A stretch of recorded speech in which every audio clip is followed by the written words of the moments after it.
લક્ષ્ય ન્યૂઝ, એક નજર, એક લક્ષ્ય. સુરેન્દ્રનગરમાં સસ્તા અનાજના દુકાનદારોને છેલ્લા 6 મહિનાથી કમિશનની ચૂકવણી ન કરવામાં આવતા રોષ ફેલાયો. સુરેન્દ્રનગર સસ્તા અનાજના દુકાનદારોને છેલ્લા 6 માસથી કમિશનની ચૂકવણી કરવામાં ન આવતા રોષ. સુરેન્દ્રનગર જિલ્લા પુરવઠા અધિકારીને કરવામાં આવી રજૂઆત. છેલ્લા 6 માસથી કમિશનની ચૂકવણી ન કરવામાં આવતા સસ્તા અનાજના દુકાનદારોની આર્થિક પરિસ્થિતિ બની કમફોડી. દુકાનદારોએ રાજીનામા મૂકવાની આજથી કરી શરૂઆત. ગરીબ અને મધ્યમ વર્ગના પેટ સુધી સરકારી અનાજ પહોંચાડતા દુકાનદારોની પરિસ્થિતિ કમફોડી. વીસીઈની કામગીરી પણ સસ્તા અનાજના દુકાનદારોને કરવામાં આવી રહી છે, તેમ છતાં તેનું પણ વળતર આપવામાં આવી રહ્યું નથી. સસ્તા અનાજના દુકાનદારોએ રોષ વ્યક્ત કર્યો. રિપોર્ટર દેવમ ત્રિવેદી, સુરેન્દ્રનગર.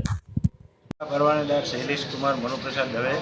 લગભગ 7 મહિનાથી મને કમિશન મળ્યું નથી અને હું નાનો માણસ છું. પૈસા ભરી શકું તેવી પણ મારી પરિસ્થિતિ નથી. તો હવે કાં તો મને કમિશન મળે અને કાં તો ગવર્મેન્ટ મારું રાજીનામું સ્વીકારી એવી અમારી છેલ્લી અપેક્ષા છે. કેવી તકલીફ છે અત્યારે ઘર ચલાવવામાં? અત્યારે બહુ તકલીફ. અમારા બાળકોનું પોષણ ના કે 8,000 રૂપિયા મને કમિશન મળે લગભગ 6 મહિનાથી, અને કેન્દ્ર સરકારનું કમિશન જ નથી મળ્યું. 7-8 મહિનાથી જો કમિશન ના મળે તો 8 મહિનાના પૈસા કેવા થાય ને અમે માલ ભરવાના પૈસા ક્યાંથી લાવીએ? આજે રજૂઆત કરી, શું જવાબ મળ્યો?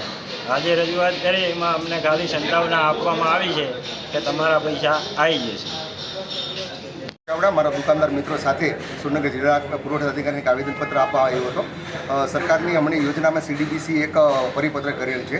સરકારની યોજનામાં અમે ઉત્સુક છીએ, સરકારની કામગીરી કરવા માટે અમે બંધાયેલા છે, એમાં ના નહીં.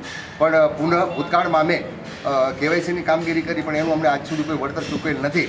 અને પાછું અત્યારે CBDCનો એક વધારાની કામગીરી અમને આપવામાં આવે છે. CDBCની કામગીરી જો VCને 20 રૂપિયા જો ચૂકવવામાં આવે તો અમને એનું વળતર કેમ નહીં? CDBC એ કામગીરી અમારા નોલેજ બહારની વાત છે અને એ VCએ કામ કરવાનું હોય છે. તો અમારી ઉપર આ પ્રકારનું કોઈ દબાણ ન થાય એવી બાબતે અમે સરકારમાં રજૂઆત કરવા આવ્યા છીએ.